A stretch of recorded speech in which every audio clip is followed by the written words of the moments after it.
occupied Paris, 1942. In a secluded office at the Fort de Romainville prison, German military intelligence chief Captain Stephan von Gröning hears a knock at the door. In walks a rakish man who greets him with a charming smile from below a pencil mustache and a Guten Tag in a strange accent. He is here to interview for a job like no other. The man doesn't know it yet, but von Gröning is looking for a saboteur who can parachute into England and destroy the de Havilland factory where the infamous wooden Mosquito bomber is produced. The buttoned-up German officer eyes the man up and down. He's a long way from his idea of a soldier. But as von Gröning starts listening to the candidate's credentials, his eyes widen in perverse fascination. It's clear the man's prison uniform has been well earned. Nightclub thief, Safecracker, confidence trickster, explosives junkie, fugitive. Best of all, he's British. The Wooden Wonder. In 1940, as the Battle of Britain raged in the skies over England, a small team at the de Havilland aircraft factory in Hatfield, Hertfordshire, was working feverishly on a revolutionary new aircraft that would soon become one of the Luftwaffe's worst nightmares. The de Havilland DH-98 Mosquito was certainly a break from convention. Geoffrey de Havilland's vision of an extremely fast light bomber led to some rather controversial design choices. Firstly, it was crafted primarily of wood, a bold, somewhat old-fashioned choice, in an era in which most aircraft were made of metal. What's more, in order to keep weight to a minimum, it was originally designed without defensive armament, relying on speed and maneuverability instead of guns. Perhaps unsurprisingly, it was initially met with considerable skepticism from the Air Ministry, which favored heavily armed bombers at the time. Yet the doubters would soon eat their words. The Wooden Wonder, as it became known, emerged as one of the most versatile and beloved aircraft of the war. The Mosquito could serve as a day bomber, night bomber, fighter, and reconnaissance plane, a veritable Swiss Army knife of RAF aircraft, transforming between roles with remarkable efficiency. Its lightweight wooden construction and twin Merlin engines gave it a top speed of nearly 400 miles per hour, making it faster than most enemy fighters of the period. The Germans, especially Luftwaffe chief Hermann Göring, were infuriated by the Mosquito's success.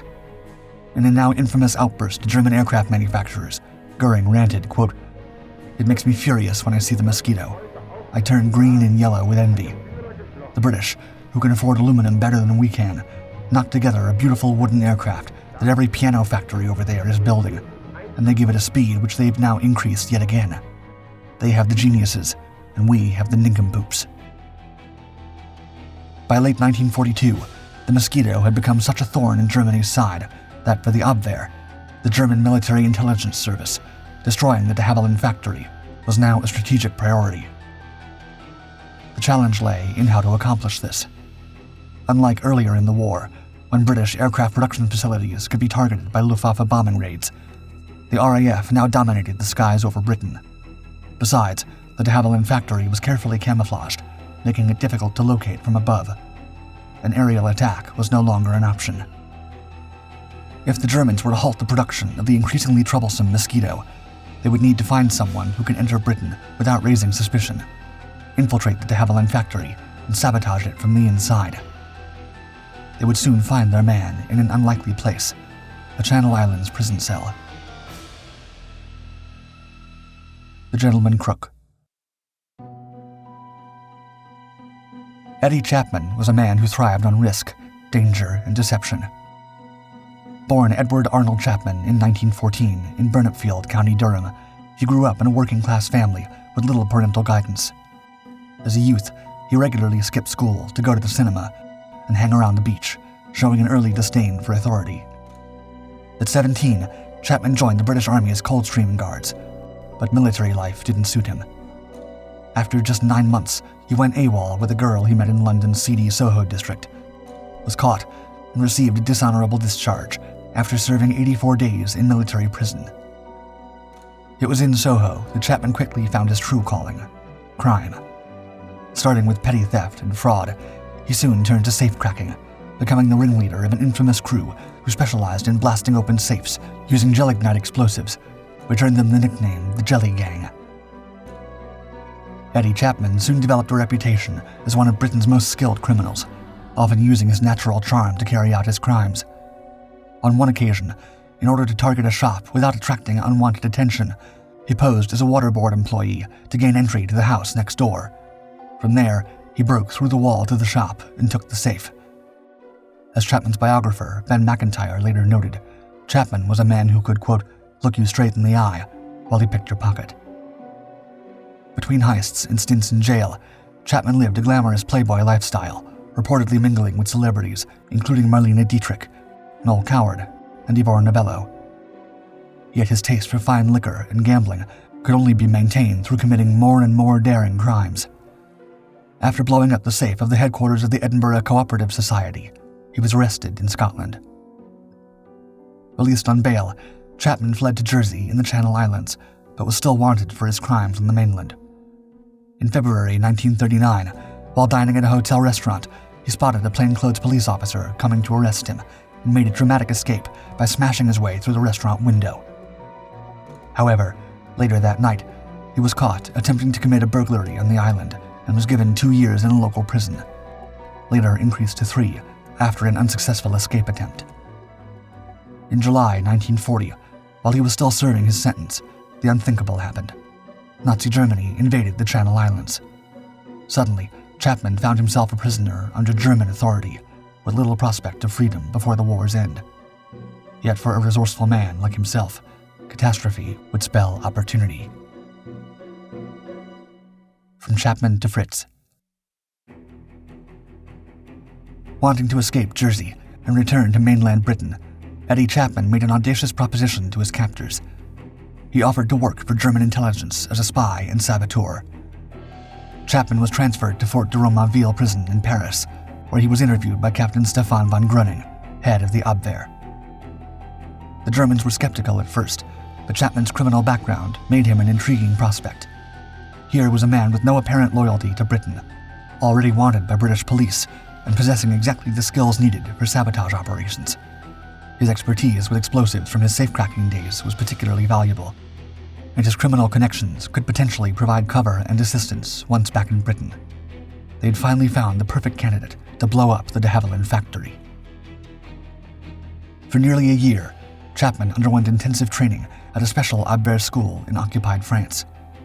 He learned wireless communication, coded messages, parachuting, and advanced explosive techniques. His German handlers gave him the codename Fritz. As their affection for him grew, they would often call him Fritzchen, meaning Little Fritz. As Chapman's training neared completion, the Abwehr devised an elaborate plan for him to infiltrate the de Havilland factory. He would parachute into England, carrying wireless equipment, a pistol, explosives, 1,000 British pounds in cash, and a cyanide pill in case of capture. After the sabotage operation, the Abwehr wanted him to use his criminal contacts to establish a German spy network across Britain. For this, the Germans promised him 100,000 Reichsmarks, a fortune that would set him up for life after the war. As 1942 drew to a close, everything was in place. The Germans had given Chapman everything he needed for his daring mission. Now it was up to him to carry it out. Return to Britain. On the night of December 16, 1942, a converted Focke-Wulf bomber carried Eddie Chapman to England. Approaching the planned insertion zone of Munford in Norfolk, he prepared to leap into the darkness. However, he found himself stuck in the hatch. By the time he was able to free himself, they had already passed Munford, so he ended up landing in Cambridgeshire instead, near the village of Littleport. Chapman quickly stashed his equipment and took stock of his situation. According to his Abwehr training, he was to make his way to London, use his criminal connections to recruit accomplices, and then head to Hatfield to blow up the de Havilland factory. But Chapman had other plans. Instead of disappearing into the criminal underworld, as his German handlers expected, he promptly turned himself in to the local police and offered his services to MI5, Britain's domestic intelligence agency. His arrival had not come as a surprise to British authorities. Thanks to the ultra-decryption project at Bletchley Park, which had broken German codes, MI5 already knew that Agent Fritzchen would be parachuting into Britain. As Chapman would later discover, MI5 had originally considered launching Operation Nightcap, a full-scale manhunt disguised as a search for an army deserter to capture him without revealing their code-breaking abilities. However, his voluntary surrender made such elaborate measures unnecessary. Chapman was swiftly taken to Camp 20, the secret MI5 detention center in West London. There, he faced the intimidating Lieutenant Colonel Robin Tin Eye Stevens, who owed his nickname to the steel-rimmed monocle he wore at all times, reportedly even in bed. Stevens was known for his merciless interrogation techniques, but found in Chapman a man eager to cooperate. During intense questioning, Chapman revealed everything: his criminal past, his recruitment by the Abwehr, the details of his training, and his mission to destroy the de Havilland factory. Most importantly, he volunteered to work for the British as a double agent against Germany. Despite Chapman's checkered history, Stevens recognized his potential value, writing in his report, quote, "In our opinion, Chapman should be used to the fullest extent. He genuinely means to work for the British against the Germans. By his courage and resourcefulness, he is ideally fitted to be an agent." MI5 assigned Chapman the codename Zigzag, a fitting moniker for a man known for his twists and turns, and placed him under the supervision of Case Officer Ronnie Reed, a former BBC engineer. Reed, who had joined MI5 in 1940 and would remain there until his retirement in 1976, became Chapman's handler and, in many ways, his friend. MI5's plan was bold. Rather than simply keeping Chapman in Britain, they intended to send him back to his German handlers after convincing them he had successfully completed his mission. This would cement his credibility with the Abwehr and potentially allow him to gather valuable intelligence about German operations. But first, they needed to create a convincing story about the destruction of the de Havilland factory without actually damaging this vital facility. Zigzag goes to de Havilland. Eddie Chapman, accompanied by Reed, visited the de Havilland plant at Hatfield to survey the site and develop a plausible sabotage plan. Chapman meticulously examined the factory grounds, studying potential weak points and security measures. This reconnaissance wasn't just for show. He needed to build a detailed, credible account of how he had destroyed the factory, as the Germans would undoubtedly interrogate him thoroughly upon his return. After analyzing the site, Chapman developed what appeared to be a foolproof plan. He would tell the Germans that he had climbed a small barbed wire fence, placed one suitcase containing 30 pounds of explosives near 4 transformers within a walled yard, and positioned another suitcase in what German reconnaissance had incorrectly identified as a subsidiary powerhouse, but was actually an old swimming pool facility no longer in use. He would explain that he had set the fuses on a 1-hour delay, giving him ample time to escape before the bombs went off. Recognizing that carrying 2 heavy suitcases of explosives over a fence would be nearly impossible for one person, Chapman suggested that his account would be more believable if he claimed he'd worked with an accomplice. The Germans had already told him he could use members of his former jelly gang if necessary. Chapman cleverly proposed using his old partner in crime, Jimmy Hunt, knowing full well that Hunt was safely locked away in prison and couldn't be contacted by the Germans to verify the story. Chapman had his story straight, but the British now faced a crucial challenge: how to convince German reconnaissance aircraft, which would undoubtedly soon come, to verify his completion of the mission that he had successfully destroyed a factory that would, in reality, continue operating at full capacity. The magic touch. Pulling off the deception of a destroyed de Havilland factory while leaving it intact and operational required a very special kind of expertise.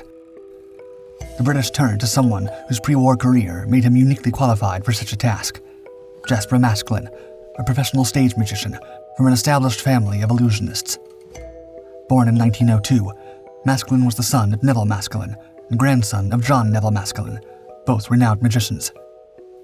By the 1930s, Jasper had become one of Britain's foremost stage performers, known for spectacular illusions, including his famous trick of appearing to swallow razor blades. When war broke out, Maskelyne joined the Royal Engineers, convinced his skills in deception could be valuable for military camouflage. Initially, the military establishment was skeptical about a magician's potential contribution to the war effort.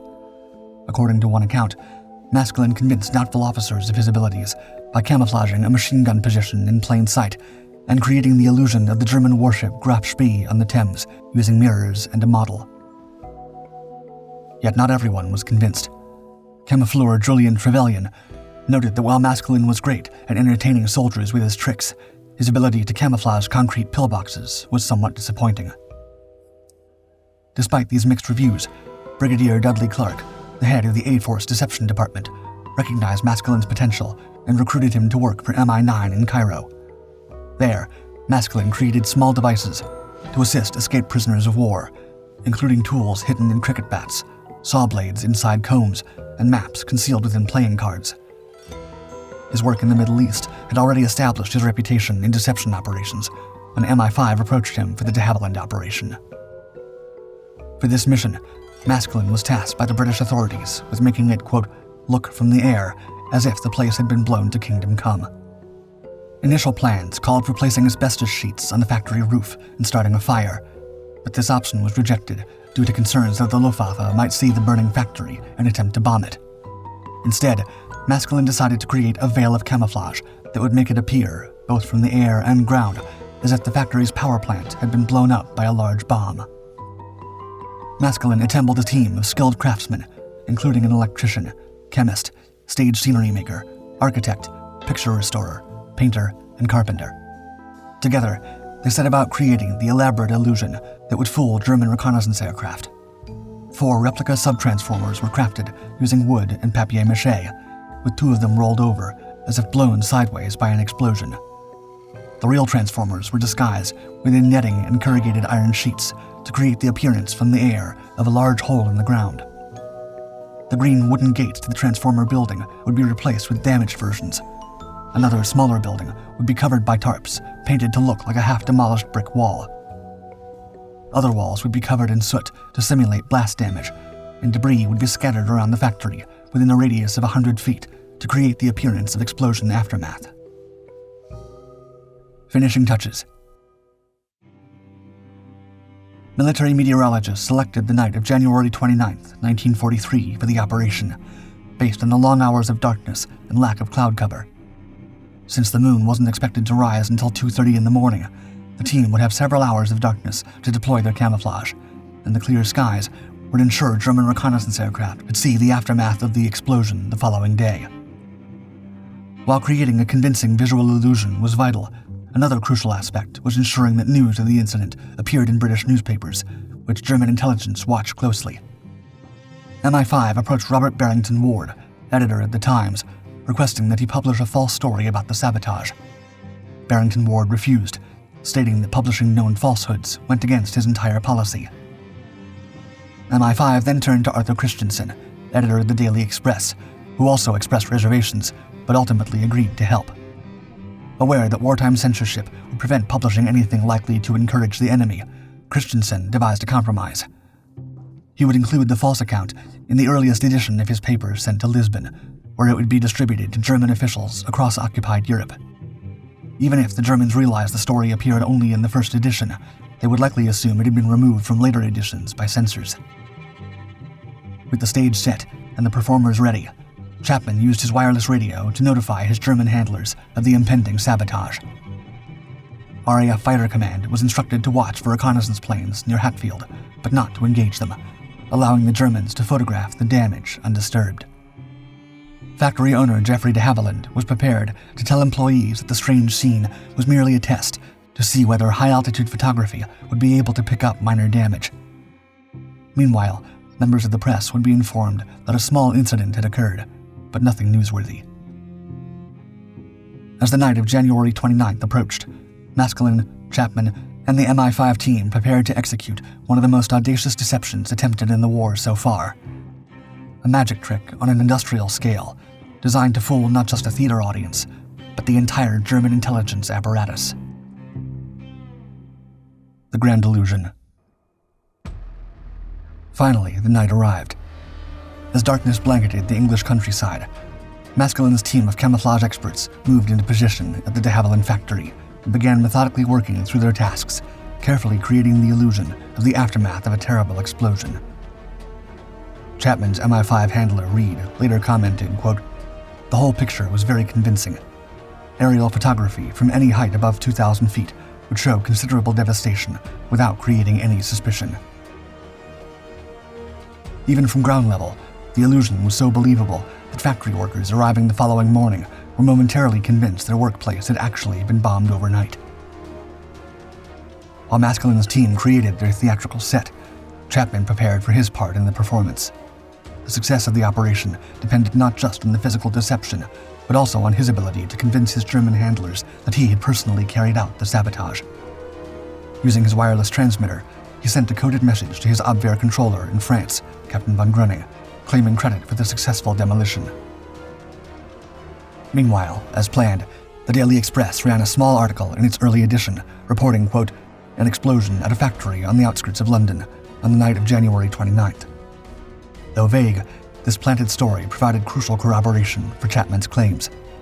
The news was carefully calibrated, substantial enough to be noticed by German intelligence monitoring British papers, but not so dramatic as to raise suspicion. The RAF, which had been instructed to allow a German reconnaissance aircraft near Hatfield, soon reported the expected visitor. A high-altitude Luftwaffe plane circled the area, its cameras capturing images of what appeared to be severe damage to the factory's power plant. Von Gröning's reply to Chapman's transmission came quickly, a congratulatory message expressing delight at the mission's apparent success. Back into the lion's den. The elaborate charade had worked perfectly, but the operation wasn't over yet.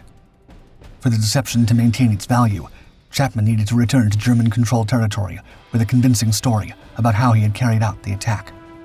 For Chapman, this would be the riskiest phase of all. He would have to re-enter the jaws of danger, facing potential discovery and execution if his double agent status was uncovered.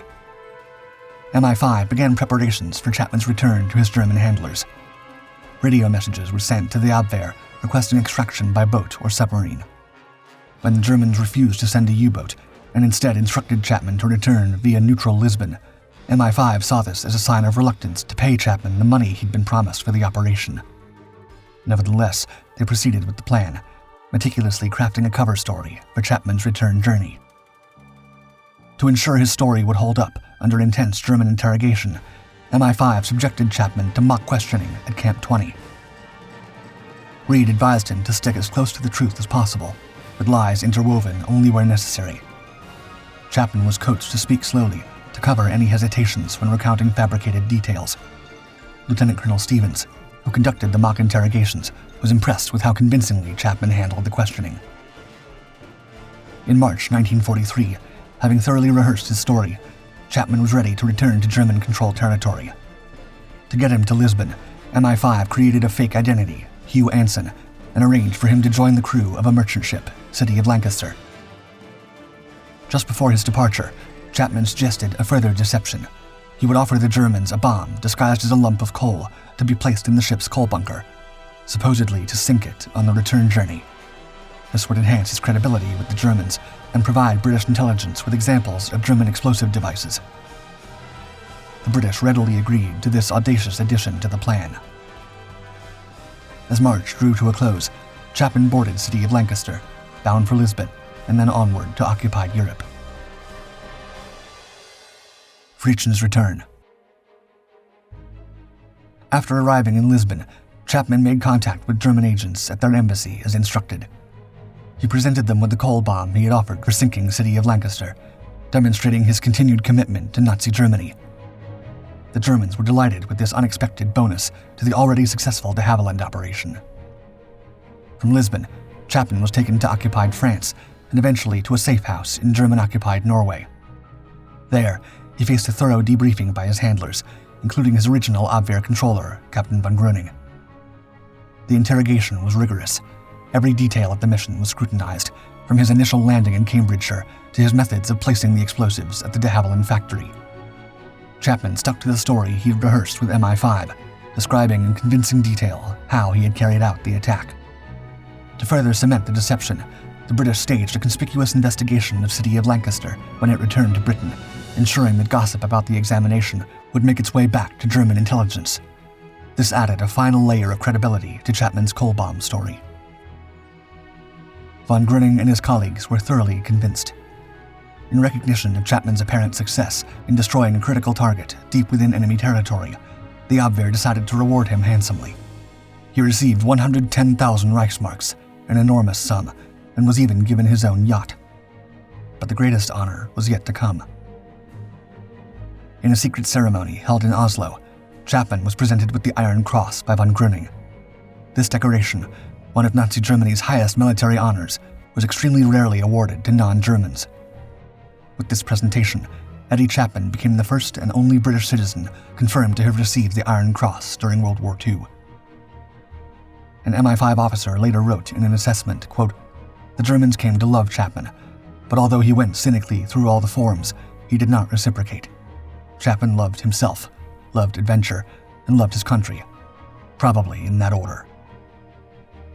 The incredible success of the double-cross operation meant that Chapman was now more valuable than ever to both sides. The Germans, believing him to be their star agent, sent him to run a spy school in Oslo, where he trained future Abwehr operatives in the very tradecraft he was simultaneously betraying to British intelligence. During this period, Chapman secretly photographed German agents who stayed at his safe house, providing MI5 with a valuable catalog of enemy spies. Legacy and impact. Thanks to the success of its fixed sabotage, the de Havilland factory could carry on with its essential work throughout the war. Production of the Mosquito accelerated dramatically, with the aircraft now taunting Göring's Luftwaffe in an increasingly wide range of combat roles. From mid-1943, Mosquitoes formed a light-night striking force, conducting high-speed bombing raids that German defenses struggled to counter. The aircraft proved exceptional in precision strikes, including the famous Operation Jericho prison break. By the end of the conflict, over 7,700 Mosquitoes had been produced, with the aircraft boasting the lowest loss rates of any aircraft in RAF Bomber Command.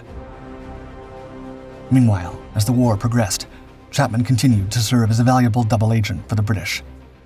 In June 1944, following the D-Day landings, the Germans dispatched him back to Britain with a critical mission: to report on the accuracy of their new V-1 flying bombs being launched against London.